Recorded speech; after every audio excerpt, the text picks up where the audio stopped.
वाली वकार फिर वो इशा के वक्त शुरू हुई है और फजर तक कुल मिलाकर 91 सच बताए।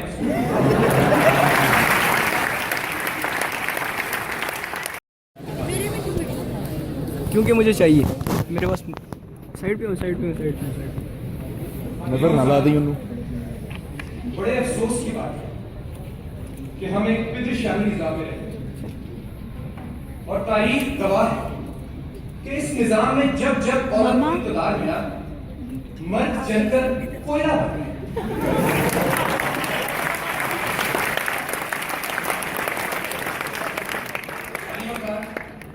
हुए इस कदर मुहज़्ज़ब कभी घर का मुंह न देखा।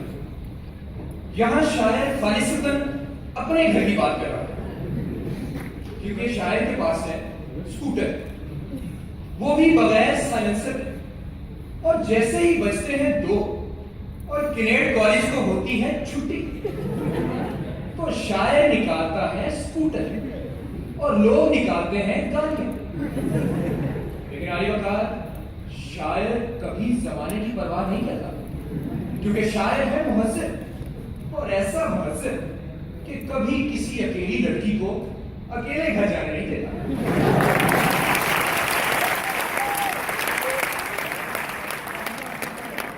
कभी किसी अकेली लड़की को अकेले घर जाने नहीं देता। शायर ढूंढता है रिक्शा जिसमें बैठी हो तहजीब, और शायर करता है तहजीब का पीछा क्योंकि शायर है मुहज़्ज़ब, और ऐसा मुहज़्ज़ब क्योंकि शायर है मुहज़्ज़ब और ऐसा मुहज़्ज़ब कि पीछा करते वक्त किसी इशारे की परवाह नहीं करता क्योंकि आली वकार इशारे करना तो बदतहजीबी है। तो शायर है मुहज़्ज़ब, ऐसा मुहज़्ज़ब कि फिर तहजीब के घर का मुंह देखकर ही वापस आता है। लेकिन आली वकार आपके शायर भाई ने सिर्फ घर का मुंह नहीं देखा बल्कि तहजीब के साथ कसीरुल जहद और काबिल एतराज रवाबित रखे। यानी मैंने उससे शादी कर ली और तहजीब याफ्ता हो गई। लेकिन आली वकार शादी की पहली रात जब मैंने तहजीब से कहा, तहजीब हम जिंदगी का एक नया सफर शुरू करने वाले हैं, तो बेहतर है कि हम एक दूसरे से सच बोलें। तुमसे पहले भी मेरी जिंदगी में 2 लड़कियां आ चुकी हैं, तुम भी अपने बारे में सब सच बता दो। आली वकार फिर वो इशा के वक्त शुरू हुई है और फजर तक कुल मिलाकर 91 सच बताए।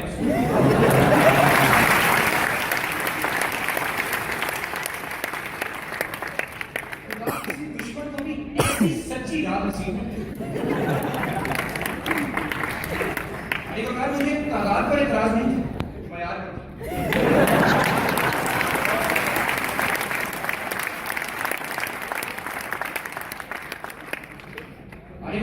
बेशक मैं मुहज़्ज़ब हूँ, लेकिन आखिरकार तो पाकिस्तानी मर्द है और हमारी तकलीफ के अज्जा में गैरत बड़ी मिकदार में है, इसलिए मैंने उसको तहजीब किया। अब अपनी जिंदगी में तहजीब की कमी पूरी करने के लिए मैंने सोचा कि पाकिस्तान की सबसे मुहज़्ज़ब महकमे में नौकरी शुरू करूं, यानी पंजाब पुलिस। और उन्होंने मुझे फौरन रख लिया। उन लोगों का मानना था कि मुझमें और कानून में एक चीज मुश्तरक है, हम दोनों के हाथ बहुत लंबे। आली वकार आमतौर पर समझा जाता है कि पुलिस बदतमीज, जालिम और बेईमान है, लेकिन सच पूछें तो जब मैं खुद इस महकमे का हिस्सा बना, मैंने महसूस किया कि सिर्फ 99% लोगों की वजह से पूरा महकमा बदला।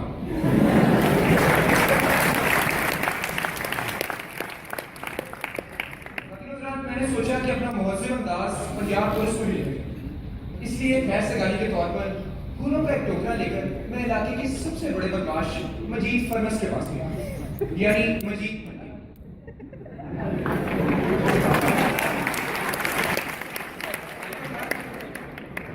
जब मैं मजीद फरनस के पास गया, मैंने उसे कहा, मजीद भाई इन कामों में कुछ नहीं लगता, आए आप और मैं मिलकर बुराई की सलानत को जड़ से उखाड़, आओ फिर तहरीक चलाएं, प्यारे देश में अपने सफाई की आदत आम बना।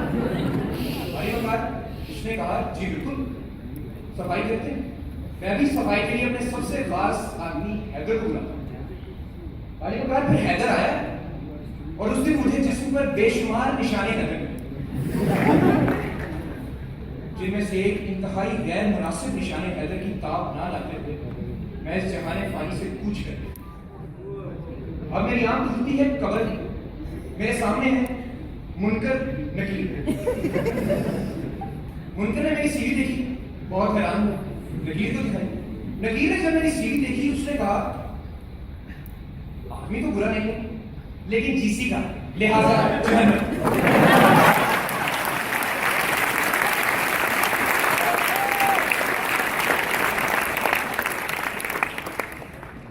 जब मैं जहन्नम में पहुंचा तो वहां की आबो हवा में बहुत गर्म जोशी था। पता करने पर मालूम हुआ कि आम इंतखाबात होने वाले। मुझे बड़ी दिलचस्पी थी तो मैंने सोचा कि सियासी लीडरों से मुलाकात करूं। सबसे पहले मैं 65 साल जोशीले नौजवान लीडर के पास गया। मैंने उनसे पूछा कि जनाब आप नौजवानों की बातें करते हैं लेकिन ये बताएं आपने नौजवानों के लिए किया क्या? उनका जवाब था अली मेरे पास अगले हफ्ते जो फिरौन बाग में जलसा करवाने जा रहा हूं वो इतना बड़ा जलसा होगा कि अगले साल सारी नौजवान नस्ल उस रोज वैलेंटाइंस डे मनाएगी।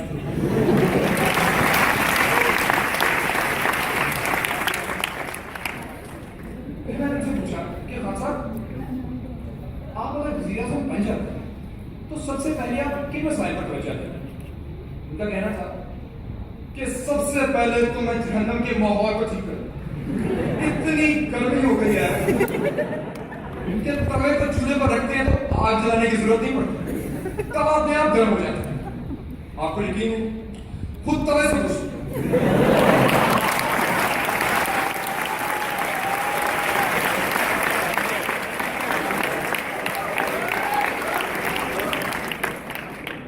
उसके बाद जितना भी जहन्नमियों का पैसा लूटकर जन्नत के बैंकों में रखा होगा वो मैं वापस जहन्नम में लेकर आऊंगा।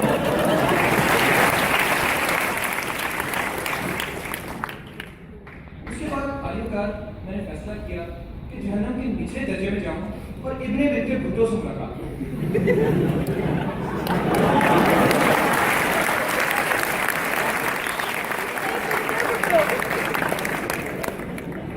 मैं जब वहां पहुंचा मैंने दूर से देखा कि इब्ने बिनते भुट्टो को सजा के तौर पर उर्दू बुलवाई जा रही है।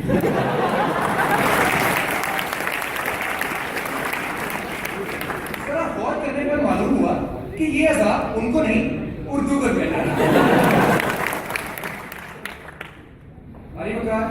उसके बाद मैंने सोचा कि एक और अजीम हीरो से मुलाकात जो खुशी मान पहले ना रहे थे, लेकिन उनसे मुलाकात वापस की। मुझे बताया गया कि किस्मत ने मेरे साथ बहुत बुरी की।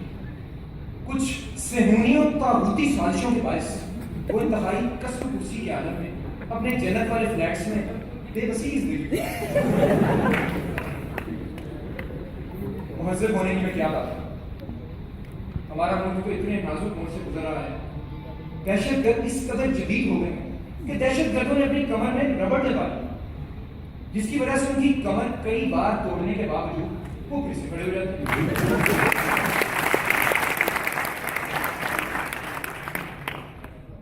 कुछ दिनों पहले पंजाब हुकूमत ने सख्त मेहनत करके अवाम का जीना मुहाल कर दिया, लेकिन हमने क्रिकेट को बहाल कर दिया।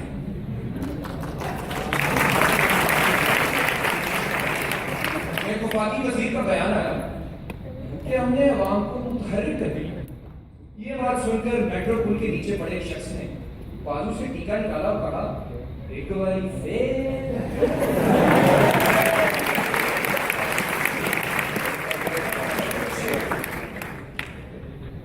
वफाकी वजीर कहते हैं कि हमारे जलसों में लोग शऊर हासिल करें ना करें, जरूर हासिल करें।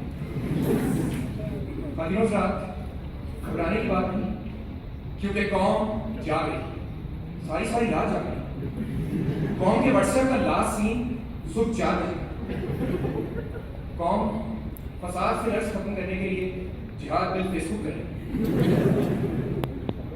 अब आवाम के लिए यही नबी है कि पाकिस्तान के शुमाल मगरब में एक मसीहा का ज़हूर हो चुका है, जिसने अपनी करिश्माती और सर्फ एक्सलाना ताकतों से बड़े बड़े करप्ट लोगों को धोकर पाक साफ कर। अब चाहे नुवेरों का मज़ार हो, बनीगाला की सड़क या रायगढ़ की दहलीज, ये कौम अपने माथे रगड़ रगड़ कर नसीब रोशन करे।